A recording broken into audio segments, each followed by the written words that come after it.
ನಮಸ್ಕಾರ ವೀಕ್ಷಕರೇ, ಪ್ರತಿಯೊಬ್ಬ ಮನುಷ್ಯನಿಗೂ ಸಹ 3 ಗಂಡಾಂತರಗಳನ್ನು ಹೇಳ್ತಾರೆ. 3 ಗಂಡಾಂತರಗಳು ಅಂದರೆ ವೈಯಕ್ತಿಕ ಜಾತಕದ ಪ್ರಭಾವವಾಗಿ ಜನ್ಮ ನಕ್ಷತ್ರ ಅಂದರೆ ಯಾವ ನಕ್ಷತ್ರದಲ್ಲಿ ನೀವು ಜನಿಸಿರ್ತೀರೋ ಅದಕ್ಕೊಂದಿಷ್ಟು ಭುಕ್ತಿ ಅಂದರೆ ಪ್ರಧಾನ ದಶ, ಅಂತರ್ದಶ, ನಕ್ಷತ್ರ ದಶಾಮಾರ್ಗ ಅಂತ ಕರೀತಾರೆ.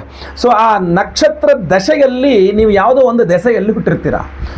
ಈಗ ಕೆಲವರು ಹೇಳ್ತಾರೆ ನೀವು ಶುಕ್ರ ದಶೆ, ಕುಜ ದಶೆ, ರವಿ ದಶೆ, ಚಂದ್ರ ದಶೆ, ನೀವು ಯಾವ ನಕ್ಷತ್ರದಲ್ಲಿ ಜನಿಸಿದ್ದೀರಾ ಅನ್ನೋದರ ಆಧಾರದಲ್ಲಿ ಅಲ್ಲಿಂದ ಮುಂದಕ್ಕೆ ಒಂದಿಷ್ಟು ವರ್ಷಗಳು ಅಂದರೆ ಯಾವ ನಕ್ಷತ್ರ ಇಂತಿಷ್ಟು ವರ್ಷಗಳು ಇಂಥ ಗ್ರಹಗಳು ನಿಮ್ಮನ್ನು ಆಳಲಿದೆ ಅನ್ನುವ ರೀತಿಯಲ್ಲಿ ಮತ್ತೆ ಪುನಃ ಅದಕ್ಕೆ ಭುಕ್ತಿ, ಅಂತರ್ಭುಕ್ತಿ, ಅಂತರಾಂತರ್ಭುಕ್ತಿ ಅಂತ ಬೇರೆ ಬೇರೆ ಗ್ರಹಗಳ ದಶೆ, ಅಂತರ್ದಶೆ, ಅಂತರಾಂತರ್ದಶೆ, ಪ್ರಾಣದಶ, ಸೂಕ್ಷ್ಮದಶ ಅಂತೆಲ್ಲ ಹೋಗುತ್ತೆ.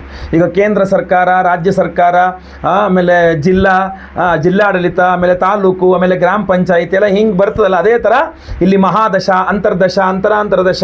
ಈಗ ನಿಮಗೆ BJP ಸೆಂಟ್ರಲ್ಲೂ ಇರ್ತದೆ, BJP ಸ್ಟೇಟಲ್ಲೂ ಇರ್ತದೆ, ಕಾಂಗ್ರೆಸ್ ಸೆಂಟ್ರಲ್ಲೂ ಇರ್ತದೆ, ಕಾಂಗ್ರೆಸ್ ಸ್ಟೇಟಲ್ಲೂ ಇರ್ತದೆ. ಈ ಥರ ಅಲ್ಲಿದ್ದೆ ಇಲ್ಲೂ ಇದ್ದೆ ಅನ್ನೋ ಥರನೇ ಇಲ್ಲೂ ಸಹ ಮಹಾದಶ ಯಾವುದೋ ಒಂದಿರುತ್ತೆ, ಭುಕ್ತಿ ಮತ್ತೊಂದು ಇನ್ನೊಂದು ಗ್ರಹದಿರುತ್ತೆ. ಹಾಗೆ ಒಂದಿಷ್ಟು ದಶಾಭುಕ್ತಿ ಅಂತ ಇರ್ತದೆ. ಸೊ 3 ಗಂಡಾಂತರಗಳು ಪ್ರತಿಯೊಬ್ಬ ಮನುಷ್ಯನಿಗೂ ಇದ್ದೇ ಇರುತ್ತೆ. ಅವರವರ date of birth, time of birth, place of birth, ಜನ್ಮ ದಿನಾಂಕ, ಜನ್ಮ ಸಮಯ, ಜನ್ಮ ಸ್ಥಳವನ್ನು ಆಧರಿಸಿಕೊಂಡು ನಾವು ಅದನ್ನು ಅರ್ಥ ಮಾಡಿಕೊಳ್ಳಬಹುದಾಗಿರ್ತದೆ. ನನಗೆ ಯಾವ ದಶೆ ನಡೀತಾ ಇದೆ ಅಂತ. ಈ ಗಂಡಾಂತರ ಅನ್ನೋದು ಹೆಂಗೆ ಅಂತಂದರೆ, ಈಗ ಒಂದು ದಶೆ ಆದಮೇಲೆ ಮತ್ತೊಂದು ದಶೆ ಸ್ಟಾರ್ಟ್ ಆಗುತ್ತೆ. ಒಂದು ಗ್ರಹದ ದಶೆ ಆದಮೇಲೆ ಇನ್ನೊಂದು ಗ್ರಹದ ದಶೆ ಶುರುವಾಗುತ್ತೆ. ಅದು ಮುಗಿದ್ಮೇಲೆ ಮತ್ತೊಂದು ಗ್ರಹದ ದಶೆ ಶುರುವಾಗುತ್ತೆ. ಆದರೆ ಎಲ್ಲ ಗ್ರಹಗಳದ್ದು ದಶೆ ಒಂದೇ, ಇಂತಿಷ್ಟೇ ಲಿಮಿಟೆಡ್ ಇಯರ್ಸ್ ಅಂತಿಲ್ಲ. ಈಗ ಶುಕ್ರ ಗ್ರಹ 20 ವರ್ಷಗಳ ಕಾಲ ಇರ್ತದೆ, ಆದರೆ ಚಂದ್ರ 10 ವರ್ಷ ಇರ್ತದೆ. ದಶಾಭುಕ್ತಿಯಲ್ಲಿ ವ್ಯತ್ಯಾಸ ಆಗುತ್ತೆ. ಅಂದರೆ ಒಂದೇ ಏನು ಎಲ್ಲ ಗ್ರಹಗಳು ಇಷ್ಟಿಷ್ಟೇ ವರ್ಷ ಅಂತಿರೋದಿಲ್ಲ, ವ್ಯತ್ಯಾಸ ಇರ್ತದೆ. ಅದರಲ್ಲಿ ಒಂದು ಗ್ರಹದ ದಶೆ ಮುಗಿದು ಮತ್ತೊಂದು ಗ್ರಹದ ದಶೆ ಆರಂಭದ ಸಮಯ ಇರುತ್ತಲ್ಲ, ಆ 2 ಗ್ರಹಗಳು ಪರಸ್ಪರ ಮಿತ್ರರಾಗಿದ್ದರೆ ನಿಮಗೆ ತೊಂದರೆ ಇಲ್ಲ, ಪರಸ್ಪರ ಸಮಗ್ರಹಗಳಾಗಿದ್ದರೂ ನಿಮಗೆ ತೊಂದರೆ ಇಲ್ಲ. ಪರಸ್ಪರ ವೈರಿ ಗ್ರಹಗಳಾಗಿದ್ದಾಗ ನಿಮಗೆ ಸಮಸ್ಯೆ ಆಗ್ತದೆ. ಅಂದರೆ ಶುಕ್ರ ದಶೆ 20 ವರ್ಷ ನಡೀತು, ಶುಕ್ರ ದಶೆ ಮುಗೀತು, ರವಿ ದಶೆ ಶುರುವಾಯಿತು, ರವಿ ಶುಕ್ರರು ಪರಸ್ಪರ ವೈರಿಗಳಾದ್ರಿಂದಾಗಿ ಸಮಸ್ಯೆ ನಿಮಗಾಗ್ತದೆ. ಅದೇ ಥರ ಕುಜ ದಶೆ ಇತ್ತು, ಮುಗೀತು, ರಾಹು ದಶೆ ಶುರುವಾಯಿತು, ಕುಜ ರಾಹು ಪರಸ್ಪರ ವೈರಿಗಳಾದ್ರಿಂದಾಗಿ ದುಷ್ಪರಿಣಾಮ ನಿಮ್ಮೇಲಿರ್ತದೆ, ಗಂಡಾಂತರ. ಈಗ ರಾಹು ದಶೆ 18 ವರ್ಷ ಮುಗೀತು, ನಂತರ ಗುರು ದಶೆ ಶುರುವಾಯಿತು, ರಾಹು ಹಾಗೂ ಗುರು ಪರಸ್ಪರ ವೈರಿಗಳಾದ್ರಿಂದ ಅದರ ದುಷ್ಪರಿಣಾಮ ನಿಮ್ಮೇಲಿರ್ತದೆ. ಸೊ 3 ಗಂಡಾಂತರಗಳು ಪ್ರತಿಯೊಬ್ಬ ಮನುಷ್ಯನು ಅನುಭವಿಸಲೇಬೇಕು. ಅದು ಶುಕ್ರಾದಿತ್ಯ, ರಾಹು ಬೃಹಸ್ಪತಿ ಹಾಗೂ ಕುಜರಾಹು ಸಂಧಿ. ಸೊ ಈ 3 ಗಂಡಾಂತರಗಳಲ್ಲಿ ನಾನಾಗಲೇ ಶುಕ್ರಾದಿತ್ಯ ಸಂಧಿ ಬಗ್ಗೆ ವಿಡಿಯೋ ಹೇಳಿದ್ದೆ ಅಂತ ತಿಳಿಸ್ತೇನೆ. ಈ ಒಂದು ವಿಡಿಯೋದಲ್ಲಿ ನಾನು ಕುಜರಾಹು ಸಂಧಿಯ ಬಗ್ಗೆ ತಿಳಿಸ್ತೇನೆ. ಬಹಳ ಇಂಪಾರ್ಟೆಂಟ್ ಆಗಿರತಕ್ಕಂಥದ್ದು. ಬಹಳಷ್ಟು ಜನ ಗೊತ್ತೇ ಆಗಲ್ಲ ಅದಕ್ಕೇನಾಯಿತು ಅಂತ.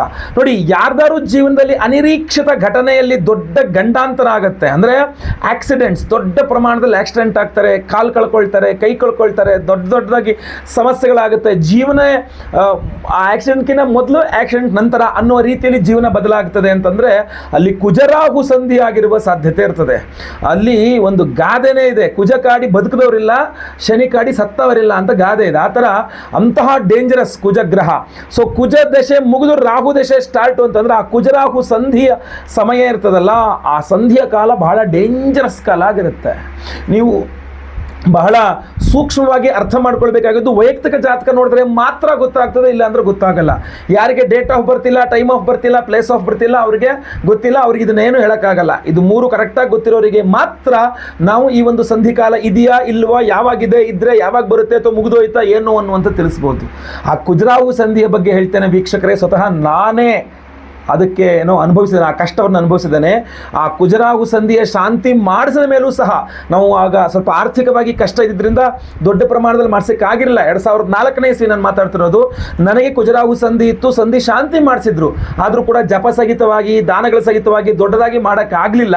ಚಿಕ್ಕದಾಗಿ ಮಾಡಿದ್ರು. ನಮ್ಮ ತಂದೆಯವರೊಂದು ಚಿಕ್ಕ ಪುರೋಹಿತರು, ಅವ್ರ ಹತ್ರ ದುಡ್ಡಿಲ್ಲ, ಆರ್ಥಿಕ ಶಕ್ತಿ ಇಲ್ಲ, ಚಿಕ್ಕದಾಗಿ ಮಾಡಿಸಿದ್ರಾಗಿತ್ತು ಅವರು. ಬಟ್ ಅದು ಕೆಲಸ ಮಾಡಲಿಲ್ಲ, ಸಾಕಾಗಲಿಲ್ಲ. ಕರೆಕ್ಟಾಗಿ ಮಂಗಳವಾರ ರಾಹುಕಾಲ 2000 2004 ಆಗಸ್ಟ್ನಲ್ಲಿ ರಾಹುಕಾಲದಲ್ಲಿ ಏನು ಮಂಗಳವಾರ ರಾಹುಕಾಲದಲ್ಲೇ ನನಗೆ ಆಕ್ಸಿಡೆಂಟ್ ಆಯಿತು ಆಗಸ್ಟ್ ತಿಂಗಳಲ್ಲಿ. ಸೊ ಆಕ್ಸಿಡೆಂಟ್ ಆಗಿ ಬಲಗಾಲಿಗೆ 3 ಆಪ್ರೇಷನ್ ಆಯಿತು ನನಗೆ. ಸೊ ಆಕ್ಸಿಡೆಂಟಿನ ಹಿಂದಿನ ಜೀವನ, ಆಕ್ಸಿಡೆಂಟ್ ನಂತರದ ಜೀವನ ಅನ್ನೋ ರೀತಿಯಲ್ಲಿ ವಿಭಾಗವೇ ಆಗೋ ರೀತಿ ನನ್ನ ಇದರಲ್ಲಿ. ಆದರೆ ಪುಣ್ಯಕ್ಕೆ ಏನಾಯಿತು ಅಂತಂದರೆ, ನಂದು ಪಾಸಿಟಿವ್ ನೇಚರ್, ನಾನು ಯೋಚನೆ ಮಾಡೋದು ಪಾಸಿಟಿವ್. ನನಗೆ ಆ ಹೋಮ ಮಾಡಿದ್ರೆ ನಮ್ಮ ಗುರುಗಳು ಕೂಡ ಬಂದು ಹೇಳಿದ್ರು, ಏನಪ್ಪ ಹೋಮ ಮಾಡಿದ್ದು ವೇಸ್ಟ್ ಮಾಡಿಬಿಟ್ಟಿಯಲ್ಲ, ನಿನಗೆ ಆಕ್ಸಿಡೆಂಟ್ ಆಗೋದು. ಅಂದರೆ ವೇಸ್ಟ್ ಆಗಲಿಲ್ಲ ಗುರುಗಳೇ, ನೀವು ಮಾಡಿದ್ದು, ಏನು ಹೆದರಬೇಡಿ ಅಂತಂದೆ. ಯಾಕೆ ಅಂತಂದು, ನನಗೆ ಕಾಲು ಕಟ್ ಮಾಡಿಲ್ಲ, ನನ್ನ ಜೀವ ಹೋಗಿಲ್ಲ, ನನ್ನ ಕಾಲಿಗೆ ರಾಡ್ ಹಾಕಿಲ್ಲ, ಏನೂ ಇಲ್ಲ, ಇನ್ನೂ ಚೆನ್ನಾಗಿದ್ದೀನಿ ನಾನು. ಸೊ ಅದರಿಂದ ಏನು ತೊಂದರೆ ಇಲ್ಲ ಅಂತಂದೆ. ಸೊ ಪಾಸಿಟಿವ್ ಆಗಿ ತೆಗೆದುಕೊಳ್ಬೇಕು ಜೀವನ ಅನ್ನುವಂಥದ್ದು ಒಂದು. ಆದರೆ ಈ ಸಡನ್ನಾಗಿ ಆಗತಕ್ಕಂತಹ ಆಕ್ಸಿಡೆಂಟ್ಗಳು, ಸಡನ್ನಾಗಿ ಆಗತಕ್ಕಂಥ ಅಗ್ನಿ ಪ್ರಮಾದಗಳು, ಜಲ ಪ್ರಮಾದಗಳು, ಇದೆಲ್ಲ ಕುಜ ಕಾರಣೀಭೂತನಾಗಿರ್ತಾನೆ. ಈಗ ಬಹಳ ಪ್ರಮುಖವಾಗಿ ಡೇಂಜರಸ್ ಗ್ರಹ, ರಕ್ತಕಾರಕ ಕುಜಗ್ರಹ, ಆಕ್ಸಿಡೆಂಟ್ಗಳ ಕಾರಕ ಕುಜಗ್ರಹನಾಗಿರ್ತಾನೆ. ಇದರಲ್ಲೂ ಹಲವಾರು ವಿಚಾರ ಇದೆ.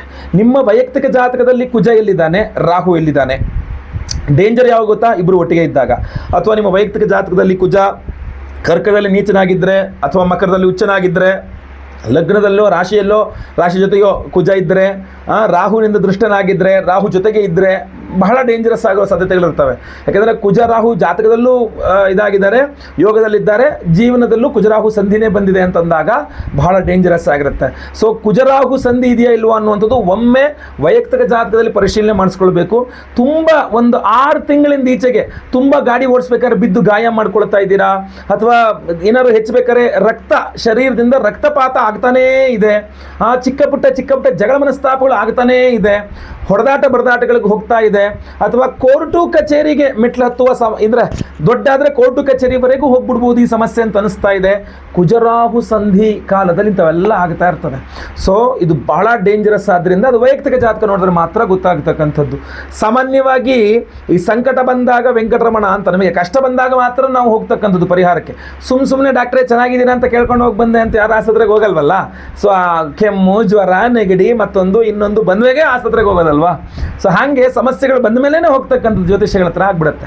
ಬಟ್ ನಾನು ನಿಮಗೆ ಹೇಳುವಂಥದ್ದು precaution is better then cure ಅಂತ.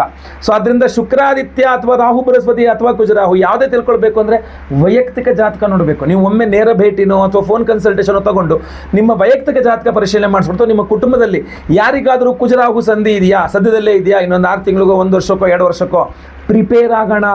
ಇನ್ನು 3 ವರ್ಷದ ನಂತರ ಇದೆಯೇ, ನೀವು ಆರ್ಥಿಕವಾಗಿ ಪ್ರಿಪೇರ್ ಆಗ್ಬೋದು, ಸ್ವಲ್ಪ ದುಡ್ಡು ಕೂಡ ಹಾಕೊಂಡು ಇಟ್ಕೊಳ್ಬೋದು, ಮಾನಸಿಕವಾಗಿ ಪ್ರಿಪೇರ್ ಆಗ್ಬೋದು. ಇನ್ನೊಂದು 6 ತಿಂಗಳೇ ಇದೆಯಾ, ಹೇಗಾರು ಮಾಡಿ ಅದೊಂದು ದೇವತಾರಾಧನೆಯನ್ನು ಮಾಡಿಕೊಂಡು, ಒಂದು ಕ್ಷೇತ್ರ ದರ್ಶನಗಳು ಮಾಡಿಕೊಂಡು ನಿಮ್ಮ ರಕ್ಷಣೆಗೆ ಒಂದಿಷ್ಟು ಸಿದ್ಧತೆಗಳನ್ನು ಮಾಡ್ಕೊಳ್ಬಹುದು.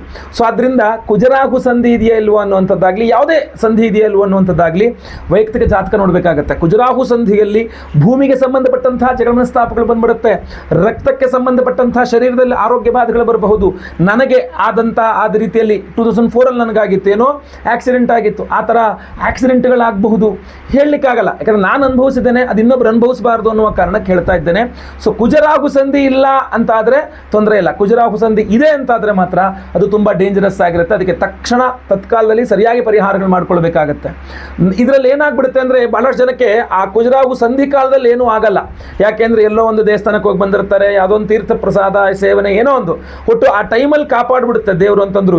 ಮುಂದೆ ಅಂದರೆ ಕುಜರಾಹು ಸಂಧಿ 6 ತಿಂಗಳು ಮುಗೀತು, 1 ವರ್ಷ ಮುಗೀತು, ಅದರ ನೆಕ್ಸ್ಟ್ ಇದೆಯಲ್ಲ, ಆವಾಗ ಏನಾರು ಅದು ವಾಪಸ್ ಹೊಡೀತು ಅಂತಂದರೆ ಮತ್ತೆ ಅದಕ್ಕೆ ಹೋಮ ಮಾಡಿದ್ರು ಕೂಡ ಅದನ್ನು ಸರಿ ಮಾಡ್ಕೊಳ್ಳೋಕ್ಕಾಗಲ್ಲ.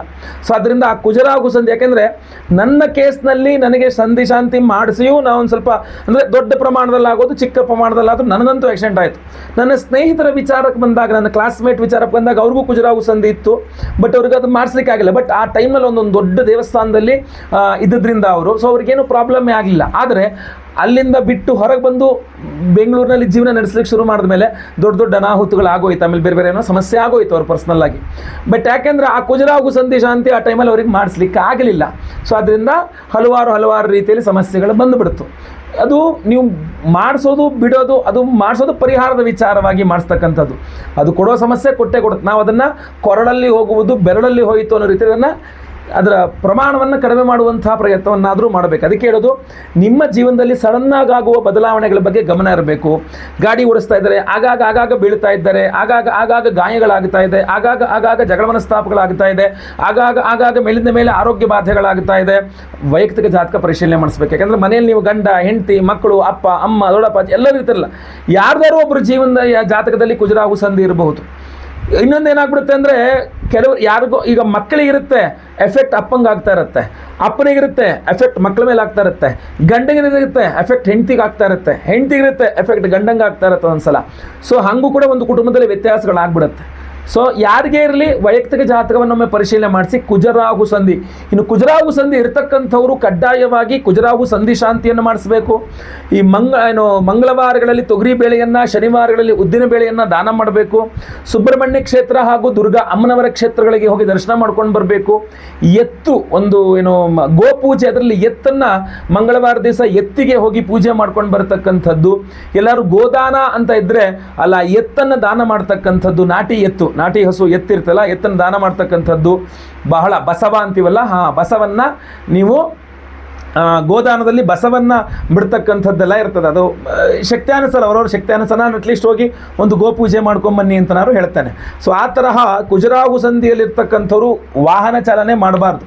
ಯಾವುದೇ ಕಾರಣಕ್ಕೂ ರಾಹು ಕಾಲದಲ್ಲಿ ವಾಹನ ಚಾಲನೆ ಮಾಡಬಾರ್ದು, ಯಾವುದೇ ಕಾರಣಕ್ಕೂ ವಾಹನ ಚಾಲನೆಯನ್ನೇ ಮಾಡಬಾರ್ದು. ಮಂಗಳವಾರಗಳಲ್ಲಿ ಸಂಚಾರಗಳನ್ನು, ಶನಿವಾರಗಳಲ್ಲಿ ಸಂಚಾರಗಳನ್ನು ಅಂದರೆ ಓಡಾಟಗಳನ್ನು ಇಟ್ಕೊಳ್ಬಾರ್ದು. ಸೊ ಇದನ್ನು ಬಹಳ ಗಮನದಲ್ಲಿ ಇಟ್ಕೊಂಡಿರಬೇಕು. ಆರೋಗ್ಯದ ಬಗ್ಗೆಯೂ ಹೆಚ್ಚಿನ ಕಾಳಜಿಯನ್ನು ವಹಿಸಬೇಕು.